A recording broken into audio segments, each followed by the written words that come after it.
If you're wondering what to craft from this expansion, then this is the video for you.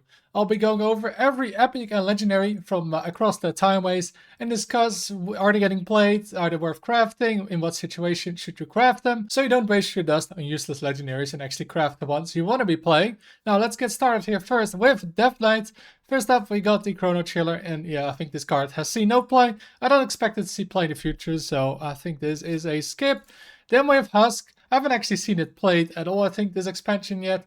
It's probably an okay card in the slower Death Knight decks, but it's not really a must, so this feels like a card you could be crafting if you want to play it, if you like the card, the effect.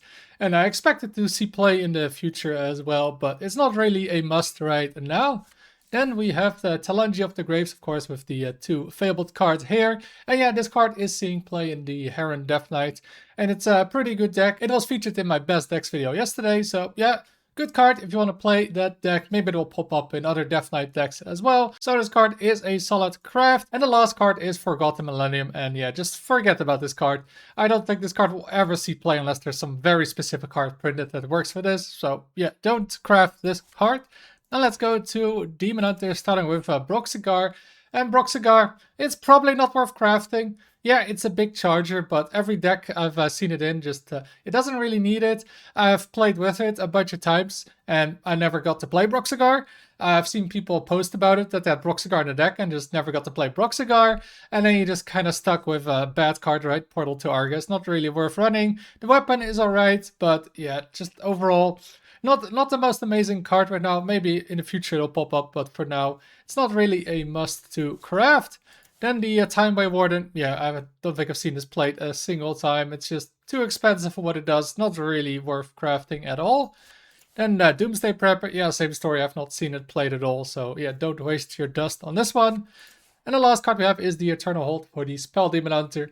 And again, I haven't really seen much Spell Demon Hunter. I'm not really sure how good this card is in it. Like, I don't think it's very good in it either. It doesn't quite accomplish the game plan. And yeah, I don't think you really need it. And Spell Demon Hunter isn't the best either. So yeah, skip on this for now. Then in Druid, we have Alternate Reality. I mean, good meme card if you're into that. If you're trying to climb, probably skip this one. Then we have Lady Ajara. This is playing like an OTK deck, but it's not very good. Outside of that, I think I saw it playing an Alonius Druid. You could probably play it in that Alonius because you get the copy card, of course, so you get another Alonius. So you could maybe play it in Alonius Druid, but I don't think it's actually necessary because you don't really care about the other two cards. So you kind of get two dead cards to get this copy, but most of the time you don't really need to copy. And there isn't too much else to copy, so yeah, no need to craft this one, I think. Oh, it can maybe be a fun card, right, to experiment with the Well of Eternity. Then we have Krona, Keeper of Eons, and yeah, this card can be really good if you get to play it, but the deck right now it's not very good. Like, it's just kind of too inconsistent in what you do. Because, yeah, you set the bottom cards, 5 cards, right, to 1 mana, but then it could just be Innovate at the bottom, and then you get a 1 mana Innovate. Not the greatest. However, of course, yeah, this card can definitely see play in the future, right? Often cards that make other cards cost 1 or 0, they very frequently see play, so I wouldn't be surprised if this is gonna see play in the future. For now, though, it's probably best to hold off on this one and just wait and see if a deck pops up that abuses this card. And kind of the same can be said for Highborn Mentor. It gets played in like the Krona deck, because this is pretty good to get for 1 mana, but the same issue there, right? The deck just isn't that good.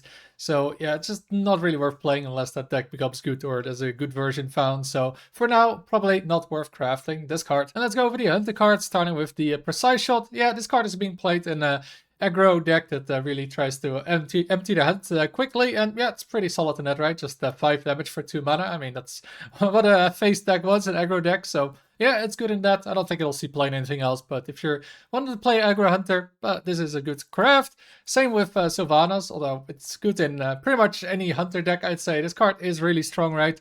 Just getting a Consecrate on this one, and then having potential to upgrade it even, or just get these cards, right? They're all pretty solid, so yeah, really great card. If you want to play hunter, you'll probably be playing this card in pretty much any deck, so really good craft. Then we have King Umaluk. Yeah, I got a signature. I wouldn't necessarily recommend crafting it. You can see here the banana and the regular one, and yeah, I haven't seen it a single time, and I don't think aggro is actually playing it. So yeah, pass on this one. It's just not really worth running. And the same with this card, also not really worth running. Like, I haven't seen it a single time. It's probably just too slow, right? You need 5 turns for this card to completely work, and it's just not good enough upfront what it does to yeah, spend 4 mana on it. So yeah, skip this card. Then we're going to Mage, and my recommendations here are pretty simple. First of all, Faceless Enigma. Haven't seen it a single time. The card seems pretty bad, so I wouldn't craft this one. Then we got the Time Looper Toki. Haven't seen it a single time. I think it's bad, so don't craft this one. Then we have Azure Queen Synergos, of course, coming with these two cards. If you're interested in 35% win rate decks, yeah, this is great. The deck can maybe be fun to play with, but if you're trying to win games, don't play this card, and the same can be said for Normalize. I don't think this is seeing any play. Just a bad card for 7 mana. Just not worth running this ever, I think. So yeah, skip on this one. Then in Paladin we got the first location. I think I saw it once on ladder. It feels like a solid card, but it doesn't really have a home right now. So yeah, skip for now, but I can definitely see this card being played in the future. Then we have the Fins Beyond Time. It's not seeing a lot of play, but again, I can see this card being played in the future as well. Like a secret passage to your opening hands in aggro decks.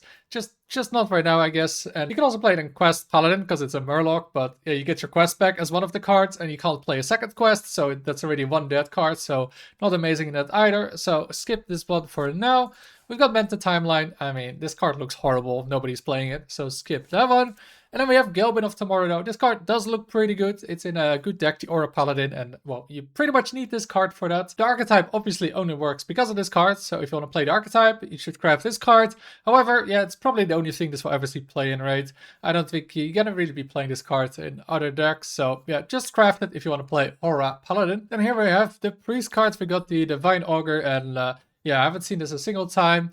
Yeah, you can play it in like the hand buff priest, but it's not really a deck. You just want to play the 3 mana card to buff your hand and maybe the heal card for 2 mana. You don't really want to build your whole deck around it, and even then, this card probably is pretty weak in it. So yeah, skip this card. Eternus, I also haven't seen it. I could see this being played maybe in the future as a specific counter to some cards, right? Like mind controlling cards can be pretty powerful, though right now, probably wait with crafting this until it finds a home. Then we got Past Conflux, and yeah, this seems horrible, right? 7 mana to maybe get a useful dragon. You can't afford that nowadays, so don't craft this card. And then we have Medivh. Honestly, it looks incredible, but playing with it, yeah, getting to 10 mana, most decks are pretty fast. It's actually kind of a struggle getting to 10 mana, and most of the time this card was stuck in my hand when playing it, so I wouldn't give it a big recommendation craft, even though, yeah, the effect is really powerful, right? I mean, this with Incendious, or just get a lot of stats, right? But the problem is then, yeah, just again, getting to turn 10, and you kind of want to have at least 2 of these to make it worth it, right? Like just playing Atiesh, it's not really worth it, 10 mana, that's not worth it. You really need at least 2 of them, preferably 3. And I feel like that doesn't happen often enough. I'm even seeing people cut this card now in the Priest deck, so not necessarily you need to craft this, but still, I feel like this is going to see play in the future, though. If there's ever a really good Control Priest deck, just this effect is just too good, right, to not see play. But for now, not really a must-craft card, I sadly have to report. Then in Rogue, we got the Shapeshifter, and yeah, I've not seen this a single time.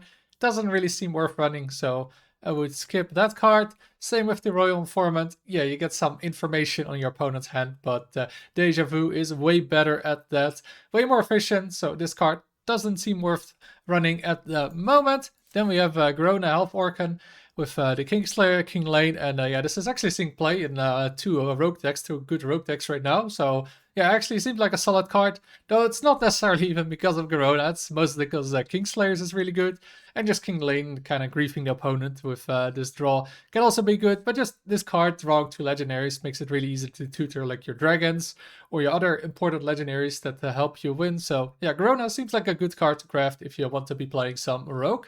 Then the last card we have is Time Admiral Hooktail, and yeah, don't craft this one.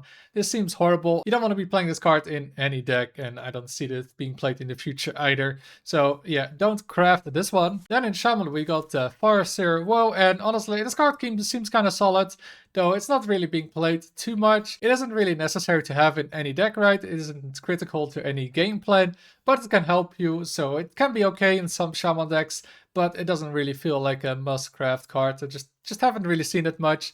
Though, yeah, it can have very powerful effects, of course, with basically being able to chain infinite spells. Can be pretty strong, just maybe next year it's going to be way better. But for now, not really necessary to craft this one.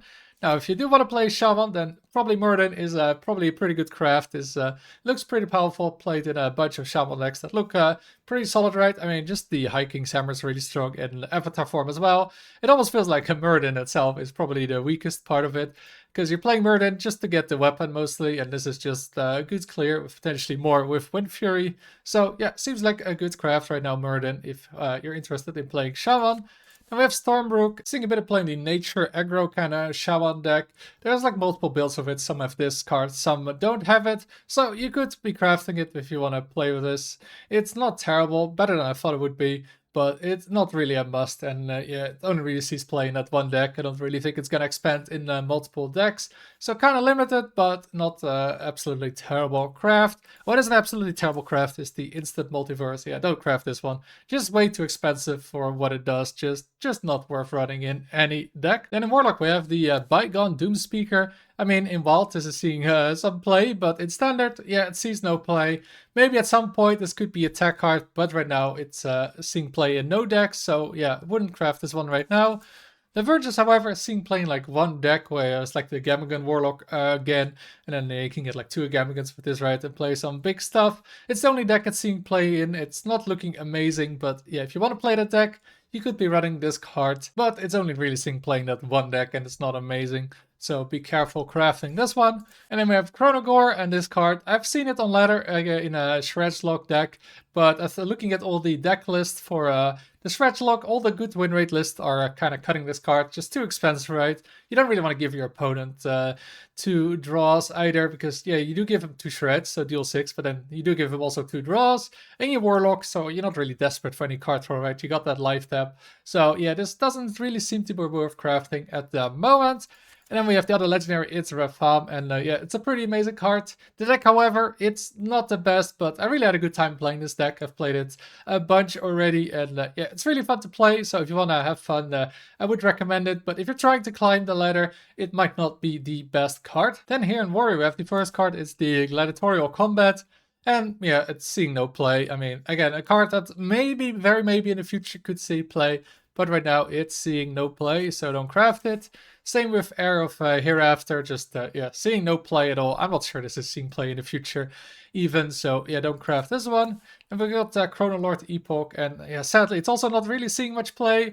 That's just better removal, and yeah, because it's only played and not summoned, and it feels like a lot of important stuff is getting summoned, it doesn't quite make the cut. Like, I can see it next year making the cut when the 3 oldest expansions rotate, and maybe there's some specific big minions that see a lot of play. Just right now, probably not worth crafting.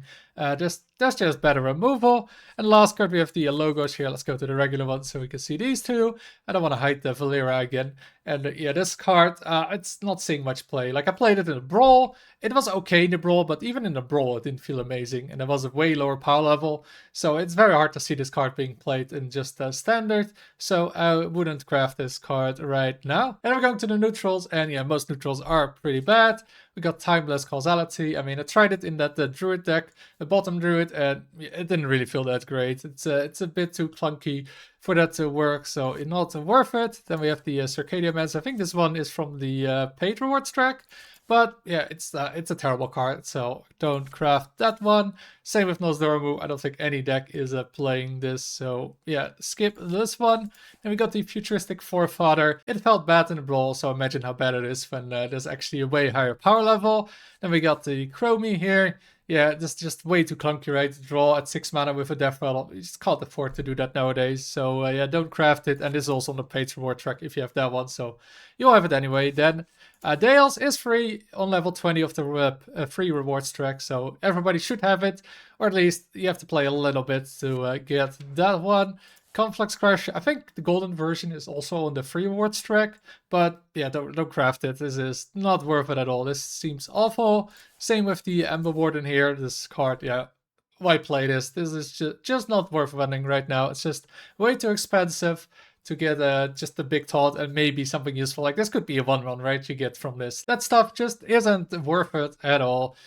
Just way too expensive for a taunt nowadays. Clocksworth, of course, is free, and then the last card we have is Murzot, and this might actually be worth crafting. Seeing play in 2 decks right now. It's the Zerimi Priest and the Quest Warrior, and what do they both have in common, of course, is that they both can take an extra turn. And I think that's the only time this card will ever see play, right? Because you can't really expect this 9 mana card to survive Well, other than that, the one time that I faced Aviana Druid and I faced this on turn 5 and couldn't kill it. But other than that, yeah, this card needs that extra turn. So Quest Warrior or Zaremi Priest is where it will see play, and it seems pretty good in that, right? Just insta-winning the game with a 2-card combo. And those are my recommendations for Across the Timeways on what to craft. If you have any questions, you can always leave them in the comments and let me know what cards you have crafted. If the video was helpful, make sure to like and subscribe. Thanks for watching, and until next time.